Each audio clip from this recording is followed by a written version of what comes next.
Ladies and gentlemen, very warm welcome. Good afternoon. Thank you all for being here. Nice debate behind us. Looking at all the smiles here, everybody seems to be agreeing so far. I don't think it'll happen by the end of the afternoon. Globally, I think net neutrality as a subject can best be described as a work in progress. And I think more so in India, because we're a country where I think telecom as an industry is only just getting started. I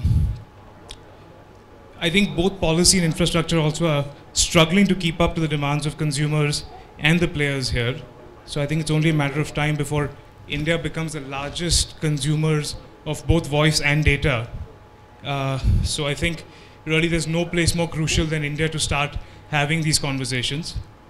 I think over the last week we'll agree that television anchors will have you believe that net neutrality is an absolute argument, like murder or theft. And I think the voices on social media will have you believe that you're either for it or against it. But I think neutrality to some degree is extremely nuanced. It's an extremely detailed concept, and that there are many points of view. I'm personally very glad that at the Express Group itself, the Indian Express and the Financial Express have both taken two opposing points of view, both equally valid and equally well researched. I think it's also funny that out of both the points of view, neither of them asked me, because I have a third point of view altogether. And maybe even personally a fourth point of view as someone who's a large shareholder of a print media company. But I'll keep the fourth point of view aside, because I have a feeling that will be the most unpopular of all the points of view you've heard so far. At the Express, nothing excites us more than a good debate, so I'm really looking forward to this. I'm looking forward to learning from the people on the panel. And I'd like to say a special thank you to Virat and to Ficky for taking the initiative to have a fair and neutral debate. And thank you for helping, for getting us as Financial Express to help facilitate this. Virat and I met only a few weeks ago, and we were discussing the concept of net neutrality just a few days before the whole thing came to the whole thing blew up really in the last couple of weeks. So I think I'm really glad that Ficky decided to have this conversation. I really hope that this will be the first of many, many more conversations we have on telecom policy. I think the Indian Express is really in it. The Financial Express and the Indian Express are both really in it to have more meaningful and detailed conversations on telecom. I think it's a matter that India needs to discuss both urgently and very patiently. So let's just start with this. Thanks so much. Okay, thank you very much. Thanks, Anant, and thank you very much for coming on this topic, which is getting hotter by the day. Apart from the huge fight that we've seen on Twitter and Facebook, and I think there are about 3 or 4 lakh recommendations that have already gone to the TRAI on the matter after the Save the Internet campaign began. Nice. And today you have Rahul Gandhi saying he actually had an adjournment motion in Parliament and said that I want a debate on net neutrality. And in this case, the minister himself, in fact, it's ironical that before the TRAI recommendations have come out, the minister has already formed a committee to look at net neutrality. So basically, this is a subject which is going to go to Parliament, and I've been told by a lot of people here to the Supreme Court as well. So it's it's one of those topics that's going to go on for a long time. And the reason why we've called this a discussion and not a debate on net neutrality is really the fact that, as Anand pointed out, the global position on net neutrality has not really been worked out yet. So you have a global convention on what is IUC, on interconnect charges or interconnect methods. You have a global on what type of spectrum should be used for what. There are a lot of global rules that have been worked out. But on net neutrality, it's still work in progress right now. And in different countries, we're looking at these things very differently. So, we all talk about the US, where, the FCC has given rules 3:2. And we've got Kevin here, who's the former FCC chairman, who will talk to us about that later on. But, it's sort of split down the... Ganesh, come, join us. So the FCC decision is split along party lines. So you've got 3 Democrats versus 2 Republicans, because that's the way the parties are structured. and that's gone to court. So clearly, you know, that's a battle that's yet to evolve. In France, if you all read the TRAI paper, France is talking about getting Skype to register itself as a telecom player. I think the Financial Times reported the other day that the European Union is looking at a way to provide what they call a level playing field between the OTTs and the telcos. So it's a sort of evolving, you know, platform. And I'd have to say here that, you know, while the debate is being positioned in most people's minds as pro or anti net neutrality, I don't think that's true. You know, net neutrality is like motherhood. We're all for it.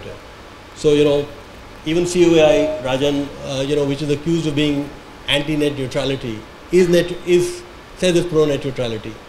Mark Zuckerberg, who, you know, I suppose you'll correct us later, Aki, on this, but most people in India have seen internet.org as a sort of Airtel, as an Airtel Zero kind of product, and yet Mark Zuckerberg says that he's pro-net neutrality. So, as I said, it's an evolving sort of discussion. So, you know, on this panel, we have people on who have different views. So, by and large, the people to my left, you know, don't support a very strict net neutrality sort of position, apart from, well, you were meant to be on the right, Rajiv, sorry. Apart from Rajiv Chandrasekhar. Unless there was a memo you sent that I didn't get. Yeah. It was throttled, to use internet jargon. And the people to my right are people who've been arguing, you know, the other side. But as I said, it's a very nuanced position, because even the people who are, you know, even somebody who's supporting net neutrality doesn't support, let's say, Airtel Zero. You know, so it's very, very nuanced about that. And I have to say here, by way of, you know, some of the faces, I don't know how many of you have been following the debate on Twitter. I suppose everybody is. So if you look at the people who've really been driving this debate on Twitter, you know, there's Nikhil Pava, there's Tanmay Bhatt of AIB. They put out that, you know, that lovely, very convincing video. You've got Apar Gupta, Raman Chima, Mahesh Murthy. Now, you're not seeing any of these faces on this panel. So I just want to make it clear that the reason why these faces are not on the panel is not because we never invited them. It's because everybody had a different commitment, you know. Somebody had a court case, somebody had something else, so people aren't there for that. But in order to make that up, because one of the charges, you know, that's being made is that, you know, we've stacked the deck, as it were. So we've got two very, very powerful political voices. You've got Rajiv Chandrasekhar. Jay Panda will be joining us later. So both are MPs, and in the case of Rajiv Chandrasekhar, the added qualification he has is that he's run a telco. And he made a lot of money out of it as well, right? Okay. So Rajiv ran a telco, and he's saying that, listen, I think the telcos in India seem to have got it wrong. So we've tried to make this debate, you know, or discussion as balanced as possible. And the way that I want to do this thing is, I'm basically going to I've got about 4 or 5 very obvious questions. And I'm going to, you know, raise the question, leave it for the panelists to, you know, give me their sort of 2-minute, maybe 2.5 minute point of view on each of the topics. You know, the issue that I want to talk about are obviously the commercial aspects of net neutrality, its feasibility, whether you can have a fast lane, whether you can have throttling, you know, a lot of the things that affect the consumer, and, you know, various regulatory aspects as well. So with that as the background, can I request each one of the panelists to just do a short introduction of themselves, and then, you know, tell us if you got any affiliation which you know, like Rajan, for example, will tell us that he works for the COAI and therefore represents the interests of the telcos. So just quickly introduce yourself, one line. Do you have an affiliation? Which it doesn't make your point of view any the less relevant, but it's just useful for people to know who you are and what you sort of represent. If we can start with you, Pranish. Have you been mic'd up? No. Good afternoon. My name is Pranish Prakash. I'm a policy director at the Center for Internet and Society. We are an independent policy research organization, and I represent no one but myself. I'm Aki Das. I'm the policy director for Facebook, and I'm hoping to talk about internet.org today. Hi, my name is Shubho Ray. Hi, my name is Shubho Ray. I work for the Internet and Mobile Association of India, and I'm very deeply interested, you know, professionally and personally in this matter. Yeah. My name is Mahesh Uppal. I'm a consultant. I've worked with people on both sides of the divide, as it were. And my independence really is for others to decide. Hi, my name is Rajat Kathuria. I work for the Indian Council for Research on International Economic Relations. It's an independent policy think tank located very close to where we are seated. However, whatever I say or my colleagues say who are sitting in the audience does not in any way reflect the views of the organization. We do not have a party line on any subject. So all views from ICRIER are attributable to the individual researcher who is speaking about those. Thank you, Rajat. I wish I could say the same, but no. But I represent COAI, and we represent the mobile operators in India, as well as equipment manufacturers and some of the OTT players commonly referred to. So they're all part of our association, and I think that will set the tone for much of our discussion today. Hi, my name is Rajiv Chandrasekhar. I'm a member of parliament in the Rajya Sabha. I'm deeply interested in all things internet, and my thing in life is to constantly try to get the government and parliament to do the right thing by the internet and by the telecom sector. Thank you. Okay, so if I can just start, I mean, as I said, what I plan to do is to divide this up. I've got about 4 or 5 or maybe 6 very basic questions which almost everybody wants answers for, that is it going to affect the price of the internet, is it going to be cartelization and things like that. So, I just want to begin with everybody, if you can begin with you, Rajiv, to begin with, every stakeholder to give a 2.5 minute sort of comment on what exactly net neutrality is, what does it mean for you, to you, That would usually take a little bit more than 2 minutes, but let me, you're the moderator and I have to stick by the rules. So here's what I think, and I just want to pick up on one thing that you said about how everybody has suddenly come to a consensus around net neutrality. I don't think pre-April 8th that was the case. I think it's important that we understand how we've gotten here to understand how we will go further. The issue of consumer interest has been, as you most of us here would agree or you may not agree, has been starkly missing from what regulators have been doing for quite a while. And this is the first time that you've actually seen an unprecedented sort of a consumer movement pushing back against what is, in my opinion, and I am obliged to use very politically correct phrases, a reasonably biased consultation process. So that's the politically correct version of it. I have stronger ways of referring to that, but I won't. So I think we are at a stage today where, let's say, everybody around the round table is now saying we want net neutrality. So we need to move from the realm of argument, which is what we've done for the last 15 days, into a realm of solutions. What is net neutrality? And I don't think the title here of decoding net neutrality is appropriate as much as saying what is net neutrality, is defining net neutrality. This is not, and I think there is one effort underway now of pitching this as something very complicated and complex and utopian and philosophical. And from where I'm at, as somebody who's deeply interested in public policy and regulations, this is neither utopian, this is neither philosophical, this is real, this is really about market abuse, this is about market power, this is about parts of the internet that are not on the internet trying to encroach on the internet. Now my fundamental view on this is that the internet telco, the internet access provider is not the internet. They are operating what I refer to as access networks to the internet. The internet, which is what we keep calling and referring to as net neutral or requiring net neutrality, is a completely different organism. It is a public network. It is evolved as a collaborative set of computer networks. It is now suddenly in recent days started becoming more valuable because of the number of consumers on it, the number of commercial marketplace kind of transactions that are on the net. And suddenly you have, and by the way, this I believe is legitimate for operators to start saying, we want to be able to control that, influence that, and in a sense, and I use this phrase loosely and don't get offended, gatekeep into the internet. And that is where I have a problem. I have a problem that access providers and operators of access networks cannot move into a model where they gatekeep the internet. And I believe when you start parceling out the internet into islands, which is what an Airtel Zero or arguably other elements will end up doing, is for access providers to start steering consumers and traffic through a combination of many ways.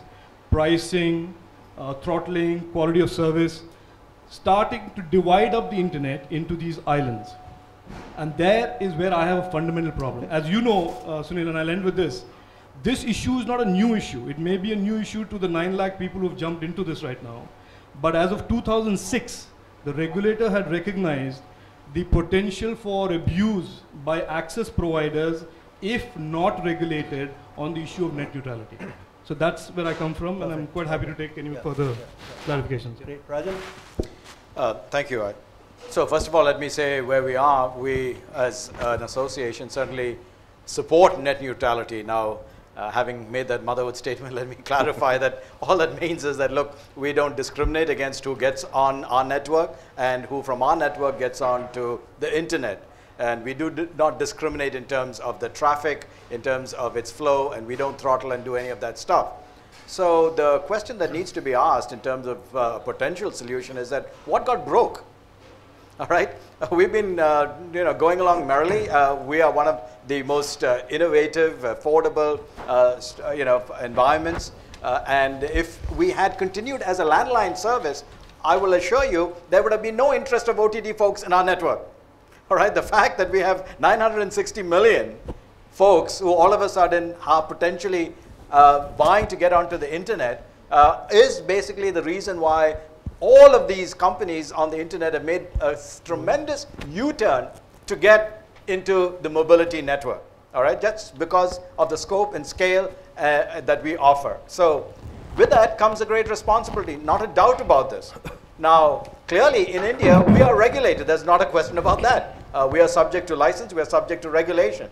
But we are not suggesting that by any stretch of the imagination, anybody else, we know the pain, we know the difficulty of operating in that environment, but we are not suggesting that anybody else has to go through that pain or put up with that type of discomfort. What we are suggesting is a simple principle that same services must be subject to the same rules. Whichever network you're on, that's the principle.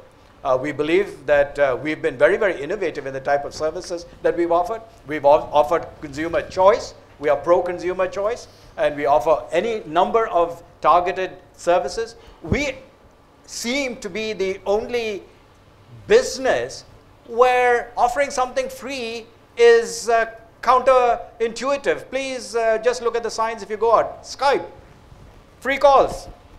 TV was free from the very beginning when it started, right? Nobody complained that there was going to be a lack of invitation or throttling or anything. All worked very well. Substantial information in economics which says that just because something is zero, it does not distort the marketplace, and in some instances it can be very beneficial for competitive issues in marketplace. So I think the point we are saying from our perspective is that, look, we welcome the debate. We expect that it needs to be contextualized within India. We've got 1 billion more customers that we need to put on the internet. We need to ask the government, what is the internet governance model? And I think we've perhaps put the cart before the horse insofar as trying to debate internet neutrality and everything else, but not looked at the larger issue of what about internet governance? Because if we go to an internet that is controlled by the government, as is the case in many countries, my gosh, this will all be academic. So I think we need to have a broader discussion which includes the topic of governance, whether it's multilateral, multi-stakeholder, do we go under ITU, any and all of those. Where does NIXI happen? Who controls the numbers? All of those will, and where are your servers? Will they be in country? Will they be out of country? Those are all policy decisions that have to be addressed in terms of the governance structure before we begin to start parsing something like net neutrality. Okay, thank you. Great. Thank you. Rajat, just one little, Rajat was actually working with the TRAI at one time, so he has both an academic hat as well as a, No, I'm okay, I think. quasi-regulator hat. Thanks, Sunil. So just to start off from the years that I worked in the TRAI, and which were, at the turn of the century, a number of years at the turn of the century. And I find when I reflect back on those days, no other issue, or at least two other issues, generated as much, interest and speculation and debate as net neutrality today. And those two issues were, I don't know, some of you were probably involved in it. One was the WLL issue, and then, of course, the spectrum issue. Both issues generated a lot of heat and noise, and net neutrality is perhaps doing the same, and promises to do the same, because as somebody just said jokingly, the lawyers yet haven't gotten involved in this. I'm a lawyer. Well, I'd like to pick up from where Rajan said, what Rajan said just now, which is discussing net neutrality in isolation may not be the best thing to do. I mean, one can discuss it, but it has to be discussed with a number of other things. Economists are very kind of notorious for looking at things both in a general equilibrium framework as well as in a partial equilibrium framework. Prefer the general equilibrium framework. Taking that idea, if we discuss net neutrality, let's say in isolation, we may not have the entire picture. So we may have to discuss other things that are associated with net neutrality. But having said that, let me just make one brief point as an economist, is that, and what we are struggling to come to terms with, whatever the definition of net neutrality is, however it evolves. I mean, the US has a particular definition, no blocking, no throttling, no paid prioritization. Now that begs the question really, if you just focus on one of the things, no paid prioritization for whom? Because in networks, you'll have B2B as well as B2C kind of arrangements.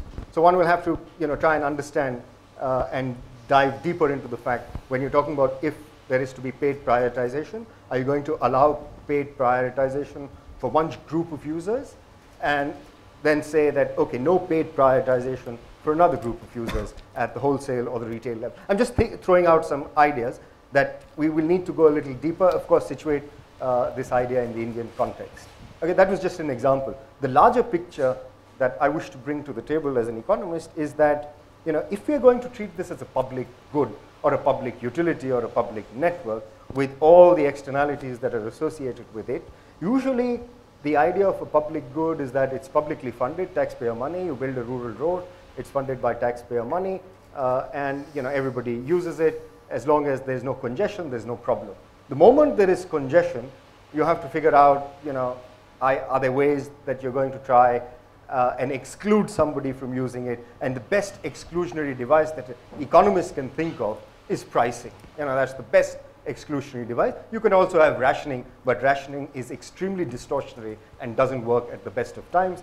We only need to go back to India of the 1970s and those of you who were around in the 1970s and 80s to experience rationing is a very bad way to kind of allocate resources across different users, especially when demand is very high. So pricing is going to be a good exclusionary device. And what are the circumstances under which we're going to use pricing? What are the circumstances under which we are not going to be able to use pricing in a regulatory sense? So really the essence here is that if this is a public network, if this is a public good, and yet at the same time it's been funded by private sector, so it's a privately funded good which has become of interest both commercially, of course it's of great interest, but it's also become of interest to consumers, to innovators, as well as to the political process. It's become extremely important, and I think the story is running ahead of itself in a sense. But unless we have a handle on a number of these and other issues, I think taking a decision on net neutrality could be, as Rajan said, a little premature. So the question really in my mind is, this is a privately funded public good which needs to be assigned across many users at the retail level, at the kind of wholesale level, and we need to figure out the best way to do this. Okay. And I don't think we have the answers right now. Just one little point, Mahesh, at some point, I mean, Kevin, I want to bring Kevin in. He's the former chairman of the FCC, and which is since the FCC has put out some kind of rules, at some point we want to bring Kevin in on the specific questions on OTTs and stuff like that, whether they should be licensed or not. Sorry, Mahesh. Sure. Thank you. I think except at the very Yeah, that's fine. I think we can hear it. Yeah. I think except Rajan, as you're in telecom player, can we ask Always you, off. Can we ask you to throttle the phone right now? For a price. I believe you can do it. For a price. In a non-discriminatory manner. Yeah, everyone's. Forgive me, I was the culprit. I thought I had turned my phone off. Clearly not. Okay. I think except at the generic level, we must accept that there is really no clarity on what network neutrality means. I think we all accept, whether it is throttling, whether it is paid prioritization, etc., those kinds of criteria for network neutrality, very few people will have any problems with. I think the generic decision that public networks should be accessible equally to anybody who, any user, is a perfectly sensible position, and we must accept that that makes good sense. But I think we must recognize that this is a criteria that we apply to all public networks.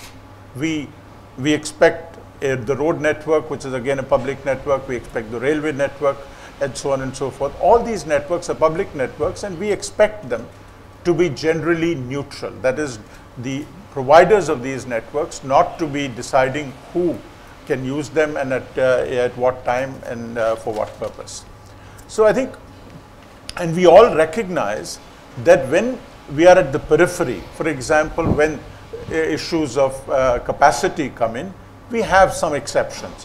Whether it is when we have roads which are overly populated, overly congested, whether it is trains when we want to move people faster between certain areas or certain stations. For example, the Rajdhani would probably care less about the small stations on the way. A toll road has less priority for users who may not be driving cars, and so on and so forth. We accept that public policy and such kind of exceptions are not at odds. That public policy and a certain amount of exceptions to quote-unquote network neutrality are not at odds. That is one thing. The second thing is that if you look at the approaches that people are adopting for network neutrality, and this is early days still, you can see that the US approach to network neutrality is quite different from, say, the approach that the Brazilians as well as the Chileans have, even though there are barely 3 odd countries which have some kind of a formal position on network neutrality. Even they amongst themselves are not necessarily on the same page. For instance, my understanding, if the Economic Times is to be believed, which I believe it is, that for instance Brazil and Chile do not actually have the same position on zero rating. The US position does not, for instance, exclude zero rating either.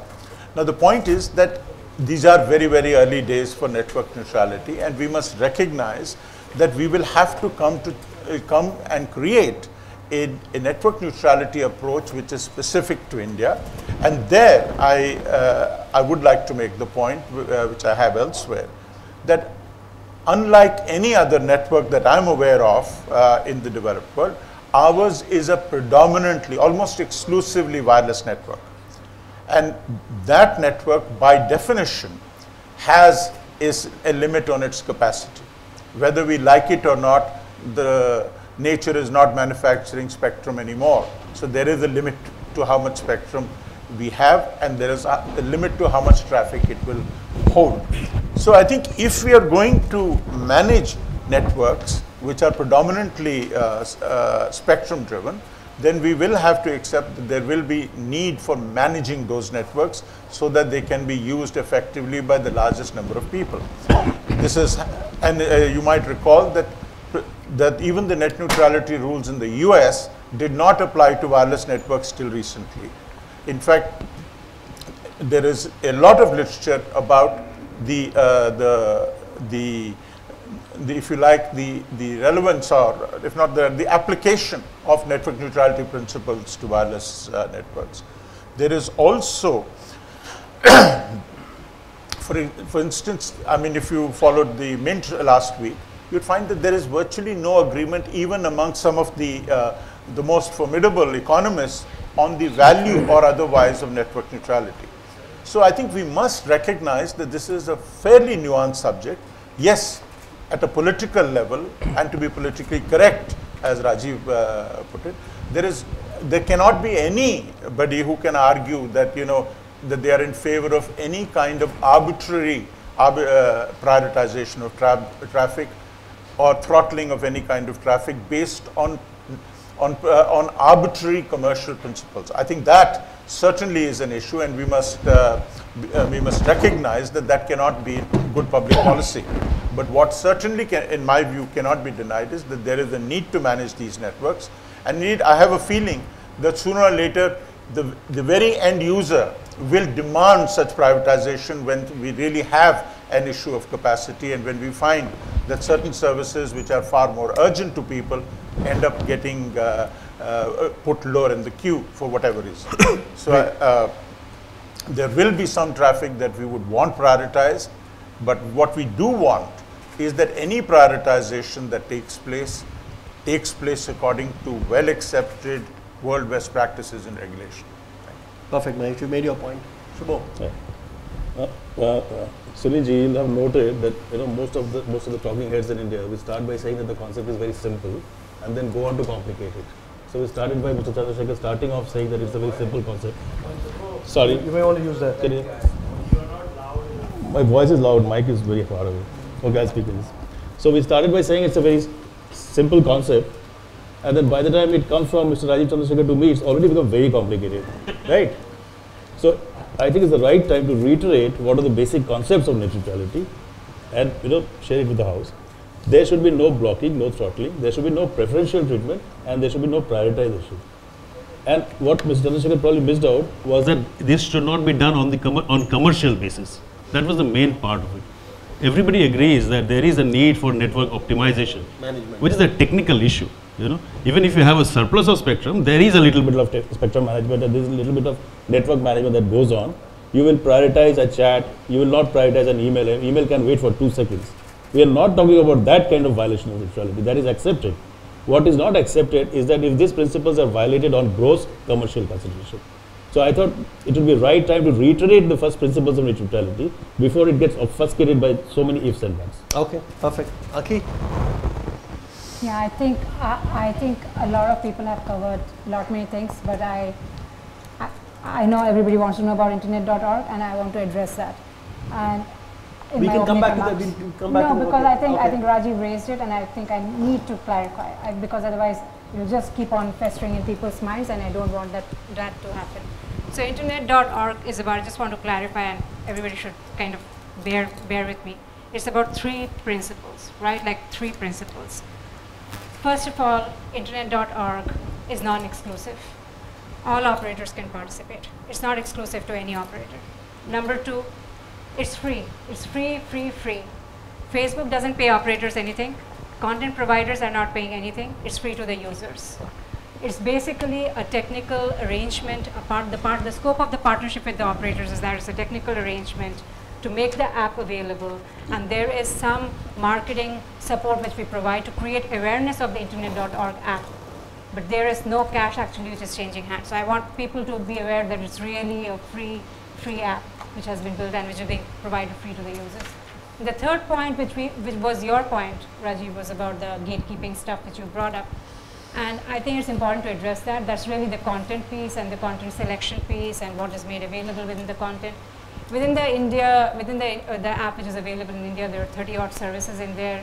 And basically, this is something about which is promoting internet literacy, because when people come to the internet for the first time, this is for the unconnected. It's not for people who are already on the internet, it's for unconnected people. When they come into the internet for the first time, they want to know, it's not as intuitive as it was, they want to know what is the value of internet. And we've found in our research that people normally want to access things which are useful to them. News is a big category. Then there is stuff there in the app in India about women's health, education and jobs. Those are the things which universally people care about. We've heard a lot of feedback in terms of how it could get better, and we've taken that feedback. But we're focused on sort of building things out, and it's an iterative process, it's an evolving model. But the key thing here is that we are listening, and in days to come, I think we'll put out there information as well as tools which kind of feels that there is more consumer voice, there's more user voice in terms of their decision-making process and also participation. So I just wanted to make sure that the key principles of net neutrality, according to us, are twofold. It needs to be non-exclusive, and it needs to be free. Internet.org does both. We fundamentally believe that network neutrality is about preventing discrimination. But we also know, I mean, universal connectivity is about increasing access, and we believe that those two models can coexist. We feel that Internet.org is kind of represents that model. We hope this spurs other people to do other things to solve this difficult problem of getting access to all. But I just thought I'll clarify what that free model really means. Okay, Pranesh? Thanks. I'll take a shot at a very short definition of net neutrality that I find useful. It goes that net neutrality is regulation to ensure that gatekeepers do not use their unique powers to unjustly discriminate on the grounds of content, source, destination, or the type of traffic. Okay, so essential to all of this is the role of the gatekeepers, because if ISPs were not gatekeepers on both sides, that is, in opening and closing gates on the side from the internet to the subscribers and vice versa, if they didn't perform that role, we would not be having this discussion about net neutrality. Okay, so them being in this unique, powerful position becomes very important. And for me, the essence of net neutrality regulation is to weaken this power, and one way to weaken this power that they have is through, to a large extent, competition is how we do it. But competition regulation alone can't fix it. We need more than that to protect consumers. And that gets me to the second part of what I wanted to say. Very briefly, that the goals of any kind of regulation of this sort should be, in my opinion, fourfold. One, as with all telecom regulation, universal, affordable access is a very important goal. Two, ensuring an effective competitive market. Okay, and that includes within it requirements of non-exclusivity, of ensuring that interconnection can happen, etc. And TRAI has done a pretty decent job of it so far, at least in the mobile telecom market. Three, for those things which can't be taken care of solely by competition, we need special regulation to protect consumers from harm. And there are many kinds of things that we would consider net neutrality violations, which aren't just issues about competition. For instance, BitTorrent is a particular protocol. It gets throttled in many networks. It needn't be. There are ways of ensuring that networks don't get jammed without engaging in throttling every single consumer and without blocking BitTorrent, which also happens on some networks. Okay, there are better ways of ensuring network management, and these are more harmful ways of it. These are not the least restrictive means of ensuring free flow of bits on a network. Yet that happens. This is not just an issue about competition. Okay, in some cases, an effective competitive marketplace where there are 10 ISPs, all of whom you can choose very easily, and you're aware that one ISP is throttling BitTorrent, okay, and you choose another one, that might fix the situation. But usually, we don't have that kind of competition, so we need an additional layer of protection for consumers. And the last one is something that we haven't really had to think about until the internet comes about. And the fourth goal for me for this kind of regulation is ensuring openness. Okay, and this is because closed networks and open networks, okay, both have value. Okay, both can be really good for consumers. But the internet is a particular kind of open network which we haven't really seen before. Okay, and that encourages a particular kind of diversity which has never existed before. So we would be wrong if we continued with the kind of regulation for the internet that we have seen through cable, that we have seen for just plain telecom, because there is this additional component here with the internet. And we have to ensure that the diversity that the internet currently provides for doesn't get lost out either. And I will just wrap up by saying that the internet can't function without these eyeball ISPs. They're what might be considered an essential input. They're necessary for carrying of bits. Okay, so one other domain where this a parallel can be drawn to is that of standards essential patents, right? Where we often have either through regulation or often through standard setting bodies saying fair, reasonable, and non-discriminatory rules need to be put in place, and that needs to be followed to ensure that different people who want access to this aren't restricted from gaining access to it. And I think following on from that, any kind of negative discrimination should strictly be prohibited. On the rest, we can have some amount of dialogue as to what reasonable network management should mean, whether we should draw very strict definition that no one should cross, or whether we should, leave it to a case-by-case basis. The debate can carry on there, okay? But insofar as negative discrimination goes, I don't think there essentially is much of a debate. We have to prohibit it through regulation. Perfect. Thanks a lot, Pranesh. In fact, that leads me to the second, question I had. I think, it's pretty clear now from the points that everyone has made that this is like the blind man, looking at the elephant. Everybody has a different point of view of what that same thing is. So I want to get into some more specifics here, because the point, everybody seems to be pro net neutrality, and if everybody is for net neutrality, why are we having this discussion? And why are we on TV every day? Why are we on Twitter? Why are we on Facebook? Why are we in Parliament debating this thing? Everybody wants it, everybody loves it. So I think what we need to do is to, get a bit more specific, and I'm going to try to do that.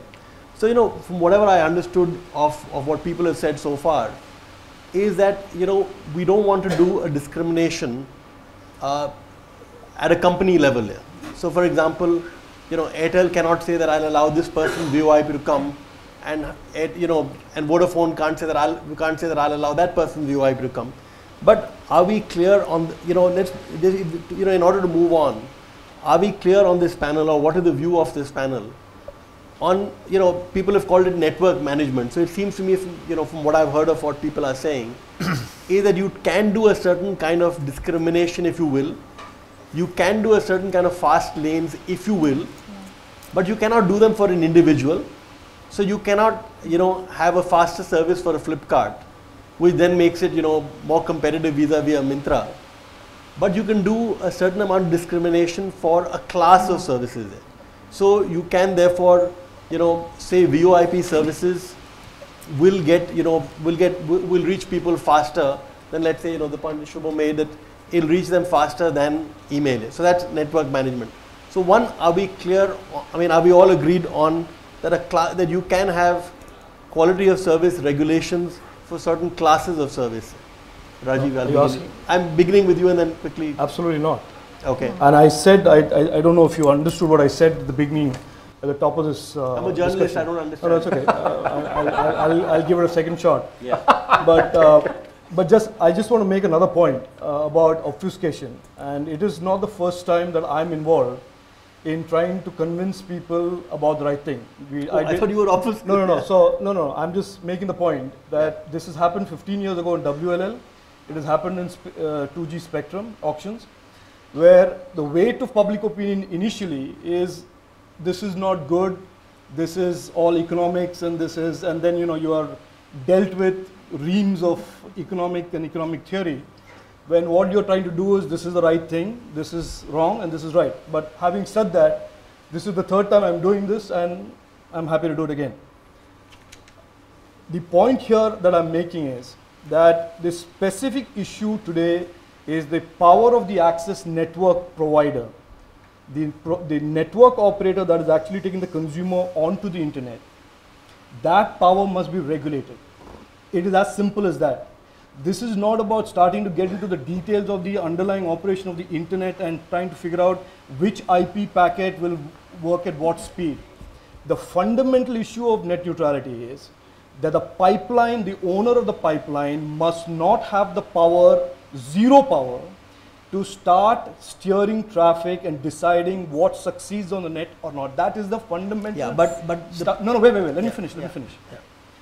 That is the fundamental starting point of net neutrality. Now, what that means in this conversation is the Airtels of the world or any other access provider of the world can provide different types of servicing and different pricing discrimination only on the basis of quality of service and bandwidth that they are providing.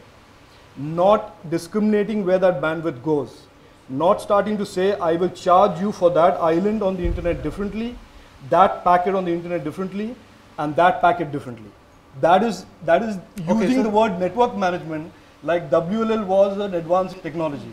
That is distorting the whole phrase network management. That is not network management.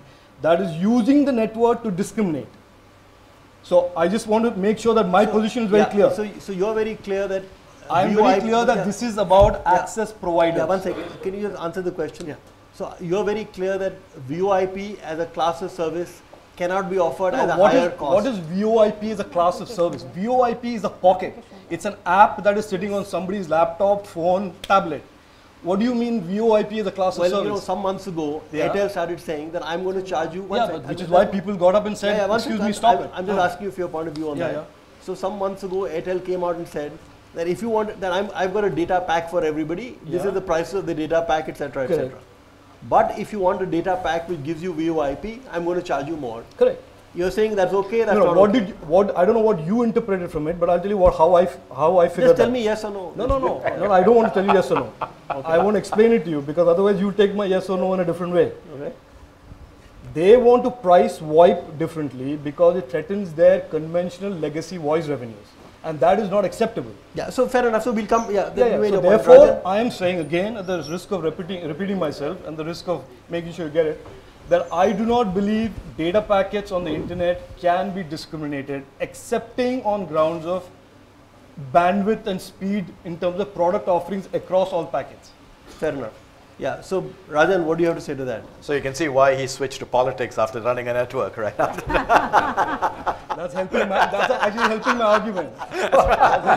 So I'm trying to help you, Rajiv. It's not like Rajiv. So the point that Rajiv made is that yes, we have the access and there's a gateway.